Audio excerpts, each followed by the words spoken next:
तो chapter number 20 Hindi वचन पुस्तक से कुछ प्रश्न जो कि इसका क्वेश्चन आंसर भी कंप्लीट हो गया है। आप लोगों ने क्वेश्चन नंबर 2 किया जो कि इसमें प्रश्न दिया हुआ था। Yes ma'am. कंप्लीट कर लिया मैम कर लिया। ठीक है। नीचे दी गई पंक्तियों का भाव स्पष्ट करना था, है ना? लिख लिया है आप लोगों ने? ओके गुड, चलिए ठीक है। Yes ma'am. हाँ, बाकी अभी इसमें उतना कुछ है नहीं, आप लोगों को सिर्फ इसमें कविता का भाव समझना था, ठीक है? तो आप लोग इस प्रश्न का उत्तर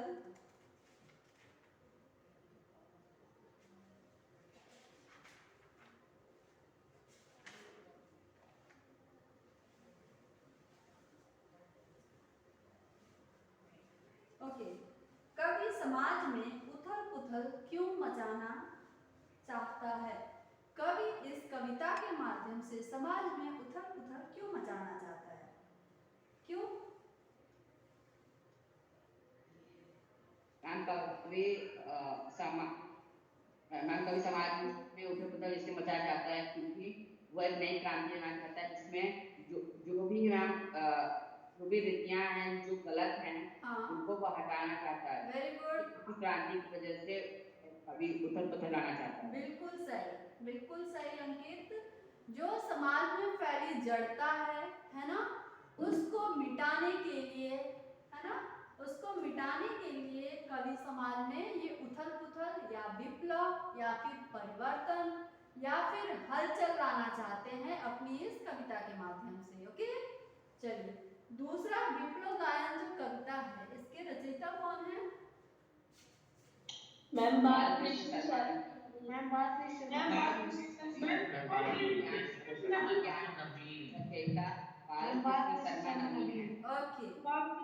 आप लोगों को अगर कोई प्रश्न किया जा रहा है तो उसका उत्तर सिर्फ एक शब्द में ना देके, है ना, पूरी लाइन बोलनी चाहिए। क्वेश्चन भी आप लोगों को अगर लिखने के लिए दिया जाता है तो आप अगर सोचते हैं वो 2 नंबर के हैं, 2 मार्क्स के हैं क्वेश्चन, तो उसका उत्तर आप लोगों को कैसे लिखना चाहिए? हाँ, सिर्फ एक शब्द लिख देने से थोड़ी ना हो जाता है आपको 2 मार्क्स मिल जाएंगे।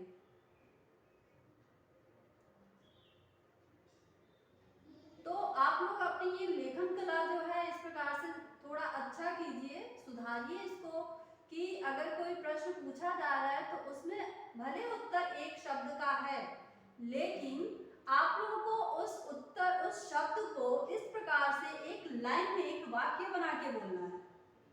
समझ में आया अंकित? गुड। Yes ma'am. तो आपको इस प्रकार से बोलना चाहिए कि हमारी जो कविता है विप्लव गायन, इस कविता के रचयिता बाल कृष्ण शर्मा नवीन जी हैं, ठीक है? चलिए अगला प्रश्न है कि एक हिलोर इधर से आए, यहाँ किस हिलोर की बात की जा रही है? किस हिलोर की बात की कही गई है? मैं ऑप्शन बोलती हूँ, आप लोग देखिए एक बार कि परिवर्तन की लहर की, इसके बारे में कहा गया है, या क्रांति की लहर की, और जीवन को गतिशील बनाने वाली लहर की, या उपर्युक्त सभी? मैम उपर्युक्त सभी। गुड। हाँ बिल्कुल, सबके बारे में हिलोर की बात की, एक हिलोर इधर से आए, एक हिलोर उधर से, यानी चारों तरफ से परिवर्तन हो, है ना? आगे, कवि की वीणा में कैसी चिंगारियां आ बैठी हैं? क्रांति की। वेरी गुड, क्रांति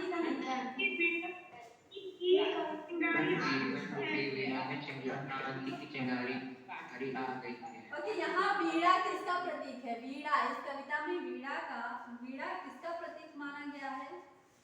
वाद्य का, लोगों के जीवन का, कवि के जीवन का, या संपूर्ण प्रकृति का? लोगों के जीवन का। लोगों के जीवन का। संपूर्ण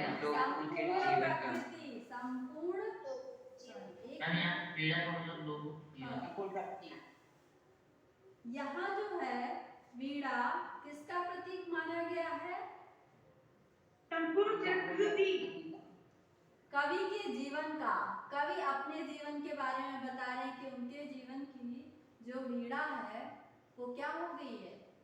हाँ, अपने उनके जीवन के बारे में बता रहे हैं, ठीक है। तो ये जो वीणा है वो उनके जीवन पे आधारित है। चलिए ये पार्ट कंप्लीट होता है ना। अब आगे हम लोग हिंदी व्याकरण की पुस्तक आप लोग निकालिए, चैप्टर नंबर 22, पाठ संख्या 22।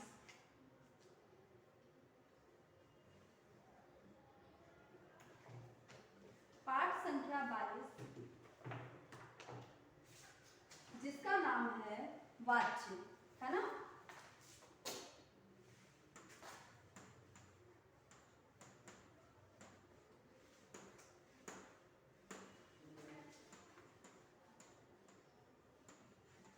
वाच्य, वाच्य को इंग्लिश में क्या कहते हैं, कौन बताएगा? वाच्य को इंग्लिश में क्या कहते हैं? Ma'am voice. Voice ma'am, voice ma'am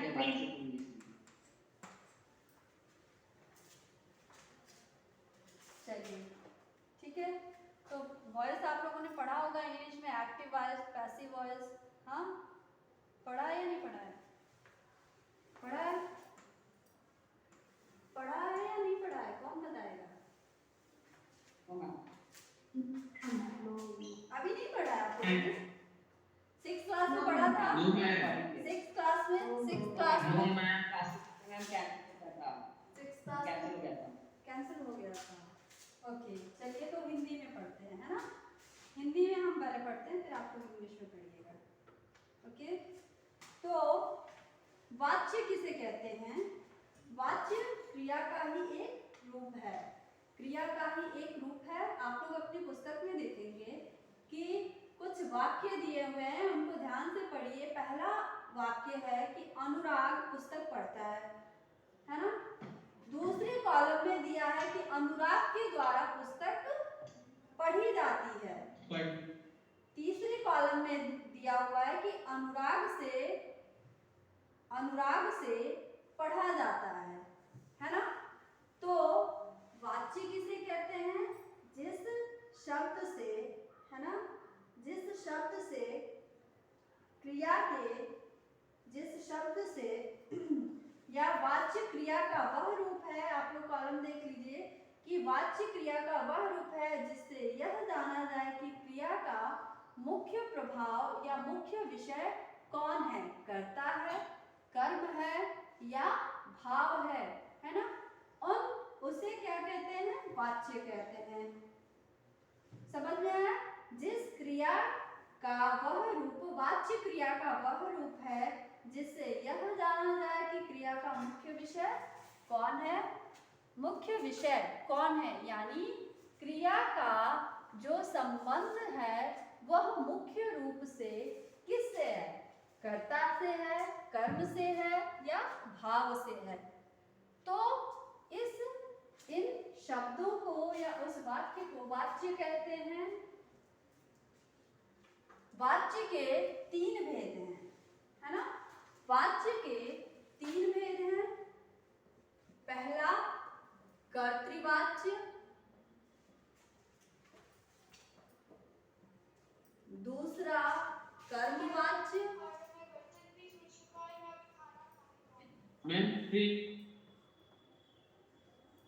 Screen is not visible.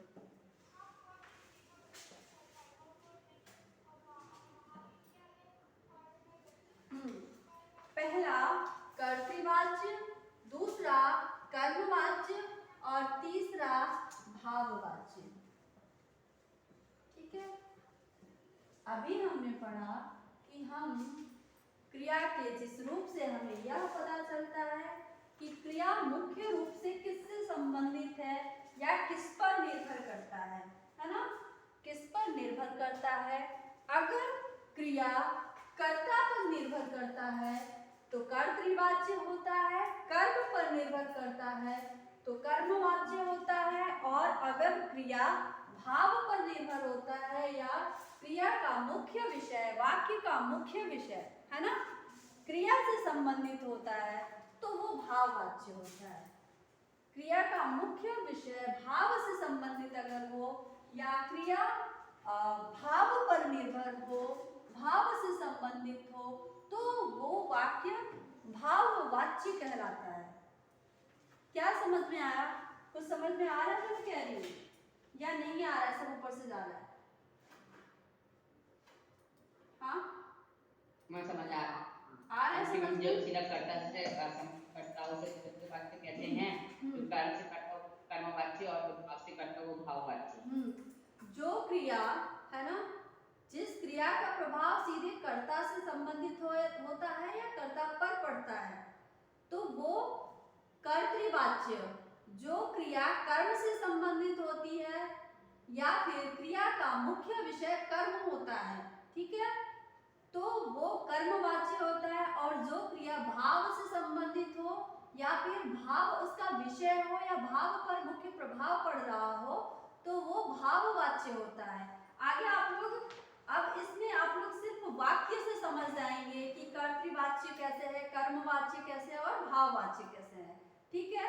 तो सबसे पहला हम कर्तृवाच्य लेते हैं और उसका एक वाक्य पढ़ते हैं। कर्तृवाच्य का वाक्य है, अनुराग पुस्तक पढ़ता है ना। हमने एक वाक्य देखा, अनुराग पुस्तक पढ़ता है। अच्छा, आप लोग ये बताइए कि पुस्तक कौन सा शब्द है? पुस्तक स्त्रीलिंग शब्द है या पुल्लिंग शब्द है? Ma'am pulling. मेरा पुस्तक होता है या मेरी पुस्तक होती है? क्या होता है? पुस्तक स्त्रीलिंग शब्द है या पुल्लिंग शब्द है? पुस्तक स्त्रीलिंग शब्द है या पुल्लिंग शब्द है? गलत, स्त्रीलिंग शब्द है। मेरी पुस्तक है, यह मेरी पुस्तक है। हम पुस्तक को मेरा पुस्तक नहीं बोलते हैं, ठीक है। यह मेरी पुस्तक है, यानी पुस्तक जो है वो क्या है? स्त्रीलिंग शब्द है। मेरी यानी स्त्रीलिंग शब्द है। मेरा या मेरा किताब है, किताब हो गया पुल्लिंग शब्द। अगर हम किताब कहते हैं तो पुल्लिंग शब्द। समझ में आया? अब मैं ये क्यों बता रही हूँ यहाँ पे, आप लोग देखिए, जो पढ़ता है, पढ़ना क्रिया है, वो किस पर आधारित है? हाँ, पढ़ता है, यह पुस्तक से संबंधित है या अनुराग से संबंधित है? क्रिया किस पे आधारित है? किसके अनुसार क्रिया लिखा गया है यहाँ पे? पढ़ता है, अनुराग के अनुसार या पुस्तक के अनुसार? तो अनुराग है वो करता है ना। और पुस्तक क्या है? पुस्तक है कर्म। अनुराग पढ़ता है ना। अनुराग पढ़ता है, क्या पढ़ता है? पुस्तक पढ़ता है। तो क्या पढ़ता है? क्या का जब उत्तर आता है, ये कर्म कहलाता है, पुस्तक कर्म है। तो जो क्रिया है ये मुख्य रूप से कर्ता से संबंधित है, ना कि कर्म से। तो ये कर्तृवाच्य हो गया, है ना। और कर्मवाच्य में क्या होता है कि जो कर्ता होता है उसके साथ से या के द्वारा लगा हुआ होता है। अब हम इसी वाक्य को कर्मवाच्य में लिखते हैं तो अनुराग से, है ना, इसी वाक्य को हम कर्मवाच्य में लिखते हैं तो अनुराग से या के द्वारा, है ना। कौन से कारक का, कौन से कारक का है ये से और के द्वारा? कारक पढ़ा है ना कारण कारक। तो करण कारक है ये। अनुराग से या के द्वारा पुस्तक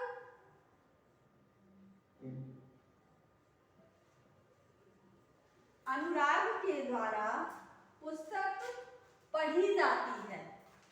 अब बताइए यहाँ पढ़ा जाता है क्यों नहीं लिखा गया है? हाँ, अब यहाँ पे पढ़ा जाता है, पुस्तक तो कौन पढ़ रहा है? अनुराग ही पढ़ रहा है, क्योंकि यहाँ कर्म की प्रमुखता है। बिल्कुल, क्योंकि यहाँ पे कर्म के बारे में बताया जा रहा है। पुस्तक पढ़ी जाती है किसके द्वारा? अनुराग के द्वारा। कर्ता तो वही है, अनुराग ही है, लेकिन यहाँ पे क्रिया में परिवर्तन है। क्यों परिवर्तन है? ना कि कर्ता से संबंधित है। मैं जो उदाहरण बता रही हूँ समझ में आ रहा है आप लोगों को? Yes ma'am. ठीक है, तो पुस्तक स्त्रीलिंग शब्द है। अब अगर यहाँ पे एक और वाक्य में लिखती हूँ, जैसे कि दूसरा वाक्य आप लोग देखिए, सीता कपड़े सिलती है। ये सिंपल साधारण वाक्य है, सामान्य वाक्य है ना? और आपको पता होगा कि ये कौन से वाच्य से संबंधित है ये? सीता के द्वार मैं कपड़े सिलते हैं। कर्तृवाच्य। ये कर्तृवाच्य है। द्वारा कपड़े सिलते हैं। ये कर्तृवाच्य है। क्या है? कर्तृवाच्य है, क्योंकि जो कपड़ा सिला जा रहा है, क्रिया यहाँ पे सिलती है कौन? सीता सिलती है। सीता स्त्रीलिंग है और एक वचन है, तो सीता के अनुसार क्रिया यहाँ पे बताया जा रहा है। कपड़े यहाँ पे पुल्लिंग है, हाँ पुल्लिंग है ना? कपड़ा पुल्लिंग होता है और वचन में बहुवचन है। ठीक है, तो नेक्स्ट हम अगर इसे कर्मवाच्य में परिवर्तन करते हैं, कर्मवाच्य, तो क्या होगा? सीता के द्वारा। Very good.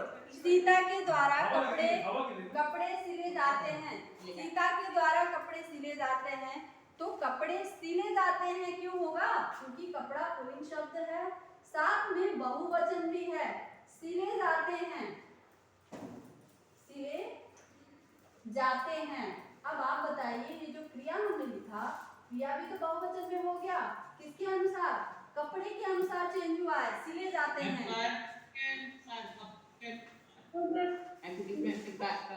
प्रधानता है। हाँ बिल्कुल।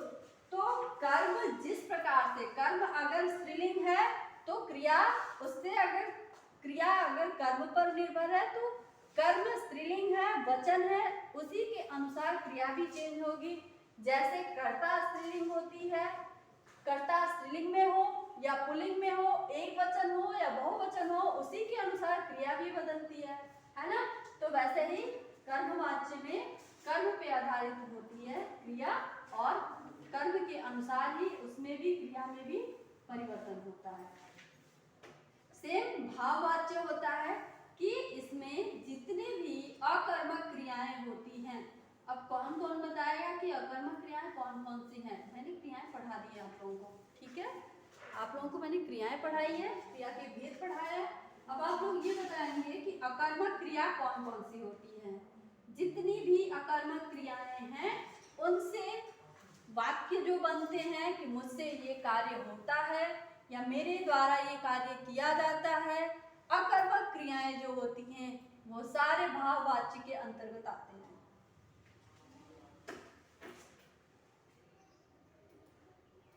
क्या समझ में आया? अकर्मक क्रियाएं कौन बताएगा? पहले ये बताइए आप लोग। अकर्मक क्रियाएं फटाफट पेज पलट रहे हो, है ना? मैम जिस वाक्य में कर्म नहीं होता। बिल्कुल, जिस वाक्य में कर्म नहीं होता। Aditya Dubey, very good. विवेक आप बताइए। ऐसे वाक्य जिनमें कर्म होता है, जैसे तो आता है।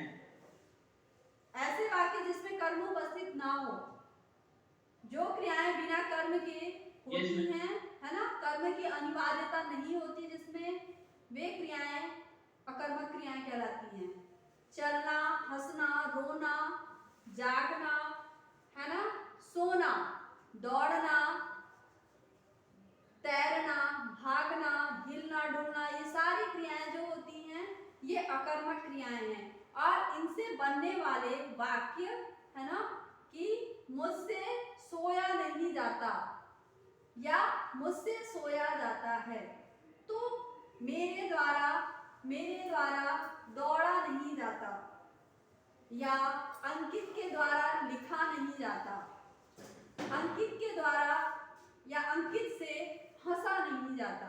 तो ये क्रियाएं जो हो गई, ये क्रियाएं, लेकिन अंकित को बहुत हंसी आ रही है।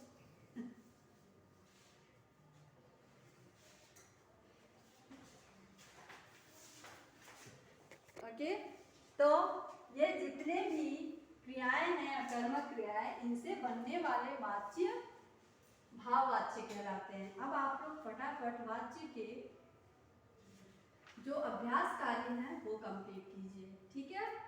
वाच्य परिवर्तन आप लोगों ने देख ही लिया, कर्तृवाच्य से कर्मवाच्य मैंने किस प्रकार से उसमें परिवर्तन किया, है ना। से के द्वारा लगा के, कर्ता के साथ से के द्वारा लगा के बाकी आगे के वाक्यों में किस प्रकार से परिवर्तन होता है आप लोगों ने देखा, है ना। कुछ नियम है, ये पढ़ लेते हैं, आप लोग फटाफट पढ़ लीजिए। कर्ता के साथ से या के द्वारा लगाइए। दूसरा, कर्तृवाच्य से कर्मवाच्य बनाने के नियम, है ना। यदि कर्म के साथ विभक्ति लगी हो तो उसे हटा दीजिए।